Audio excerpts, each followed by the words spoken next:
Hi வணக்கம். உங்கள் ஆனந்த கண்மணி. ஆனந்த நாவல் கீதம் சேனலை சப்ஸ்கிரைப் பண்ணுங்கள். கூடவே பெல்லைக்கானை ப்ரெஸ் பண்ணுங்கள். லைக் பண்ணுங்கள், கமெண்ட் பண்ணுங்கள், ஷேர் பண்ணுங்கள். வாங்க நாம் இப்போ கதை கேட்க போகலாமா? சுபலதாவின் பிரிதலும் பிரிதல் நிமித்தமும் அத்தியாயம் 30. ஆதன்யாவிற்கு ஏனும் சில்விகாவை பிடிக்கவில்லை. அத்தை மகள் சுசிலாவும் இவளும் தோழிகள். இவளை விட ஒரு வயது மூத்தவள் சுசிலா. ஆனாலும் இருவரும் சிறுவயதிலிருந்து நல்ல தோழிகள். விடுமுறை விட்டால் போதும், சுசிலா இங்கே வந்து விடுவாள். இல்லை என்றால் ஆதன்யா அத்தை வீட்டிற்கு போய்விடுவாள். அம்மாவும் அத்தையும் நல்ல தோழிகள். அப்பத்தாவிற்கும் அம்மாவிற்கும் எப்போதும் சண்டைதான் வரும். அத்தை தான் அம்மாவை ஆதரித்து அப்பத்தா கிட்ட பேசுவார். இருவருமே நல்ல தோழியாகத்தான் இதுவரை இருக்கிறார்கள். அதில் முதலா இப்பத்தான் ஒரு விரிசல் விழுந்திருக்கு. இந்த கல்யாணத்தின் மூலமாக அம்மாவிற்கும் அத்தைக்கும் சுசிலாவை அண்ணனுக்கு திருமணம் செய்ய ஆசை. அப்பா மறுக்கவும் இல்லை, ஒத்துக்கவும் இல்லை. அண்ணனுக்கு பெண் பார்க்க ஜாதகம் எடுப்பதற்குள் சில்விகா வீட்டார் அண்ணனை மாப்பிள்ளையாக அப்பாவிடம் கேட்க, அப்பா அவருடைய நண்பரின் மகளை மருமகளாக்க ஒப்புக்கொண்டார். முதலில் சுசிலாவின் நினைவுதான் வந்தது உமையாளுக்கு. அதை கணவரிடம் சொல்ல, சுசிலாவை மருமகளாக கொண்டு வந்தால் பரதா இன்னும் தீவிரமாக உழைக்கணும். ஒவ்வொரு காசா கஷ்டப்பட்டு சேர்க்கணும். அப்படி சேர்ப்பதை அவன் தம்பி தங்கைக்கு செய்யும்போது சுசிலா ஒத்துக்குமா சொல்லு? ஒருவேளை என் புருஷன் கஷ்டப்பட்டு சம்பாதிக்கிறதை உங்களுக்கு எதுக்கு கொடுக்கணும் என்று சொல்லிவிட்டால் நம் பிள்ளைகளின் நிலைமை என்ன ஆகும்? இதுவே பரசுவின் மகளை கட்டினால் பரதாவின் சம்பாத்தியம் அவளுக்கு பெரிய விஷயமாக இருக்காது. ஏன்னா அவளுக்கே கோடி கோடியாக பணம் தொழிலில் கொட்டுது. அந்த பெண்ணோட பணம் நமக்கு வேண்டாம். நம் மகனின் பணத்தில் மற்ற பிள்ளைகளுக்கு செய்வதில் கணக்கு பார்க்க வேண்டிய அவசியம் வராது. இது மட்டும் இல்லை, என் தங்கை கிட்ட மகளுக்கு திருமணம் பண்ணி கொடுக்க காசு இல்லை. இதுவே 2 வருடம் போனால் பரதாவை செலவு பண்ணி சுசிலாவை கட்டி கொடுக்கலாம். என் தங்கைக்கு உதவி செய்ய எனக்கும் ஆசைதான். ஆனால் அதை சுசிலாவை மருமகளாக கொண்டு வந்துதான் செய்யணும் என்று இல்லையே. மருமகளா சுசிலா வந்த பிறகு செய்யலை என்றால் உள்ள உறவும் கெட்டுப்போகும். மேலும் மற்ற பிள்ளைகளுக்கு நம்மளால் எதுவும் செய்ய முடியாமல் போய்விடும் என்று சொன்ன பிறகுதான் உமையாலும் ஒத்துக்கொண்டு நாத்தனாரிடம் பேசினார். ஆனால் அவர் ஒத்துக்கலை. அழுது கரைந்தார். நான் என்னடி செய்ய முடியும்? உன் அண்ணனின் முடிவு இது.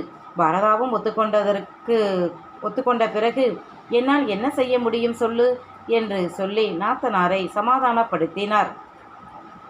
சுசிலாவிற்கு திருமணம் செய்து வைக்க வேண்டியது என் பொறுப்பு என்று சொன்ன பிறகுதான் அவரும் அமைதியானார். அவர் மட்டும் என்ன செய்வார்? வசதி வாய்ப்பு இல்லாத வரவுக்கும் செலவுக்கும் துண்டு விழும் நடுத்தர குடும்பம். அண்ணன் வீட்டில் ஒரு பெண்ணை கட்டிவிட்டால் ஒரு சுமை குறைந்துவிடும். கட்டின புடவையோட காதல தோடு மட்டும் போட்டு அனுப்பிவிடலாம். அண்ணி ஒன்றும் சொல்ல மாட்டார். மேலும் பரதநிதி அப்பா மாதிரி கம்பீரமாக ஆளுமையும் கொண்டவன்.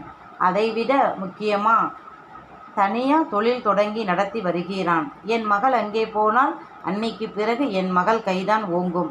நானும் பிறந்த வீடு என்று போய் வருவேன் என் கஷ்டமும் தீரும்.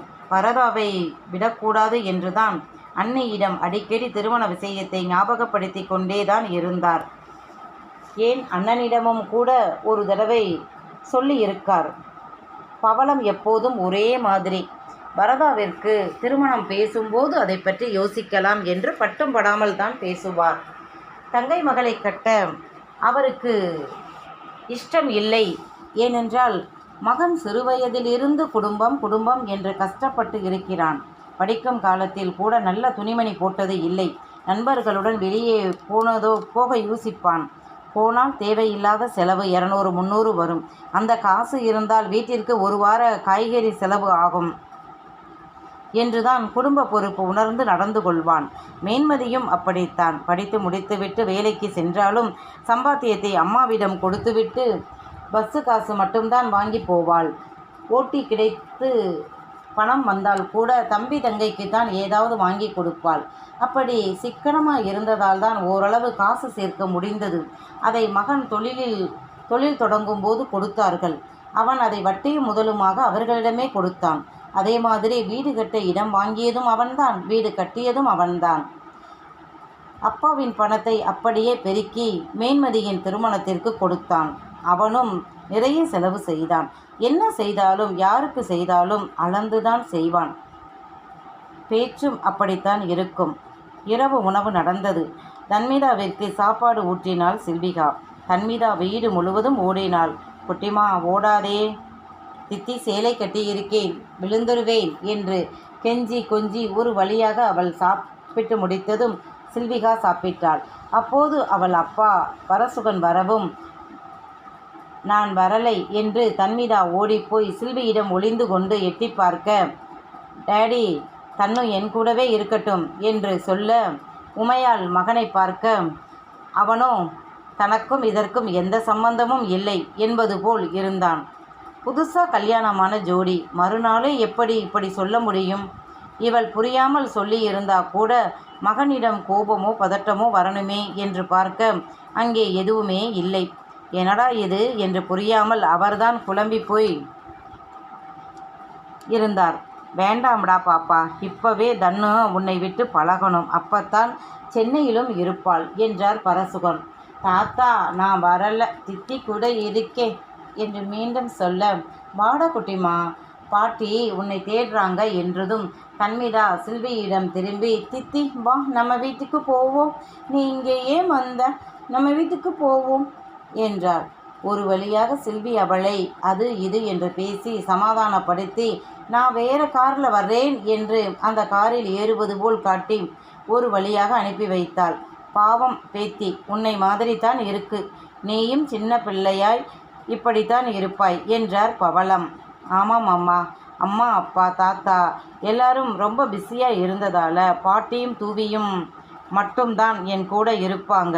தூவிதான் ஸ்கூல் கூட்டி போகும். ரொம்ப அடம் பிடிப்பேன் என்று பாட்டி சொல்வாங்க. தூவி எப்பவும் எதிலும் ரொம்ப ஸ்மார்ட்டு, அம்மா மாதிரி. நான் கொஞ்சம் தத்தி என்றால் சிரித்து கொண்டே. அறைக்கு வந்தவள் கதவை சாத்திவிட்டு உடைமாற்றிவிட்டு படுத்து கொண்டாள்.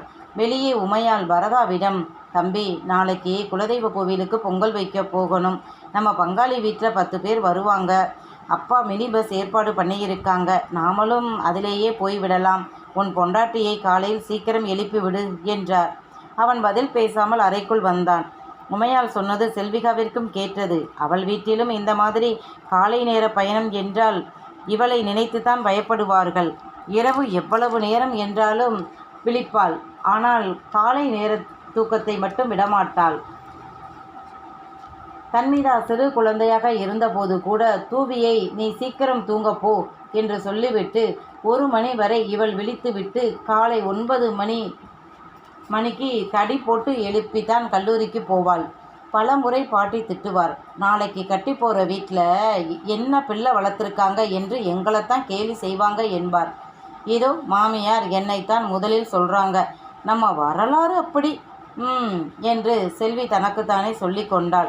அறைக்குள் வந்த பரதநிதி கதவை சாத்தி விட்டு வந்தவன் தனியாக ஒரு பெட்ஷீட்டை எடுத்து விரித்து தலையணை வைத்தவன், நீ ஏன் அப்படி எல்லாருக்கும் முன்னால் அப்பாவுக்கு முத்தம் கொடுத்தாய் என்று கேட்டான். கேட்கவே அவனுக்கு சங்கடமாகத்தான் இருந்தது. ஆனாலும் அவளுக்கு இப்படி செய்யக்கூடாது என்று புரிய வைக்கணும் என்று நினைத்தவன் கேட்டான். அவன் கேட்டதே அவளுக்கு புரியலை. ஏன் கொடுத்தா என்ன என்று அவள் திருப்பி கேட்க நெற்றியை நீவி கொண்டவன், நீ சின்ன வயதில் அப்பாவுக்கு கொடுத்திருக்கலாம், எனக்கு அது ஞாபகம் இல்லை என்றான் பட்டென்று. சரி, அப்ப ஏன் இன்று கொடுத்தாய்? தன்னுவும் நானும் அப்பா கிட்ட இப்படித்தான் மாற்றி மாற்றி முத்தம் கொடுத்து அப்பாவை டார்ச்சர் பண்ணி ஓட வைப்போம். அந்த ஞாபகத்தில் கொடுத்தேன். மாமாவும் எனக்கு அப்பா மாதிரி தானே என்றாள். இப்போது பதில் சொல்ல முடியாமல் இவன் விழித்தான். பிறகு அப்பாதான், ஆனாலும் என் தங்கைகள் எல்லாம் வளர்ந்த பிறகு அப்பாவுக்கு முத்தம் கொடுத்தது இல்லை. நடுத்தர வர்க்கத்தில் அந்த பழக்கம் இல்லை. இன்று என் சொந்தக்காரங்க முன்னாடி நீ அப்படி பண்ணிவிட்டாய். எல்லாரும் அம்மா கிட்ட போய் தான் கேள்வி கேட்டாங்க, என்ன உன் மருமகள் இப்படி ஒரு பழக்க வழக்கமும் தெரியாமல் இருக்கா, முதல்ல அதை சொல்லிக் கொடு என்று தான் சொன்னார்கள். உன் வீட்டு பழக்க வழக்கம் இங்கே செட் ஆகாது. நீ செய்தது தப்புன்னு நான் சொல்லலை, எங்கள் பக்கத்தில் பழக்கம் இல்லை. ஒரு குறிப்பிட்ட வயதிற்கு பிறகு ஆண் பிள்ளையோ பெண் பிள்ளையோ அம்மா அப்பாவை தொட்டு பேசவே மாட்டோம். அதனால் எங்களுக்கு வித்தியாசமாக இருக்குது என்றான். இது ஒரு குத்தமா சாமி? நானும் என்னை தெரியாத ஒருத்தருக்கு கொடுக்கலையே, மாமா தானே. எனக்கு புரியுது செல்விகா. நடுத்தர வர்க்கம் மட்டும் இல்லை, நாங்கள் கிராமத்து பழக்க வழக்கம் உள்ளவங்க. என்னதான் பணம் வசதி வந்தாலும் வெளிநாடுகளுக்கு போய் வந்தாலும் நம்முடைய கலாச்சாரத்தை மறக்கக்கூடாது, மாற்றவும் கூடாது என்றான். வாயில் கை வைத்த செல்வி, வாட்? ஒரு முத்தம் கொடுத்தது கலாச்சார மாற்றமா? ஓ காட், இது என்ன புது பொருளியா இருக்கு? இதுவரை நான் கேள்விப்பட்டதே இல்லையே என்றாள் செல்விகா. சொன்னா கேட்டு பழகு. என்கிட்ட மட்டும் இல்லை, அம்மா கிட்டையும் அவங்க சொல்கிற பழக்க வழக்கத்தை கற்றுக்க. உன்னுடைய நல்லதுக்காகத்தான் அம்மா எதையும் செய்வார்கள் என்றான். செல்விகாவிற்கு அழுகை வந்தது. ஆனால் அவன் முன் அழுவது பிடிக்கலை. எனவே திரும்பி தலையணையில் முகம் புதைத்து கொண்டாள். ஏனோ அவளுக்கு அழுகை வந்தது. அருந்ததி பாட்டி இந்த மாதிரி ஏதாவது சொல்லுவார்தான். அதை அவள் காதில் வாங்கவே மாட்டாள். இப்போது பாட்டி சொன்னது ஞாபகம் இல்லை என்றாலும் கேட்டிருக்கணுமோ என்றும் தோன்றியது.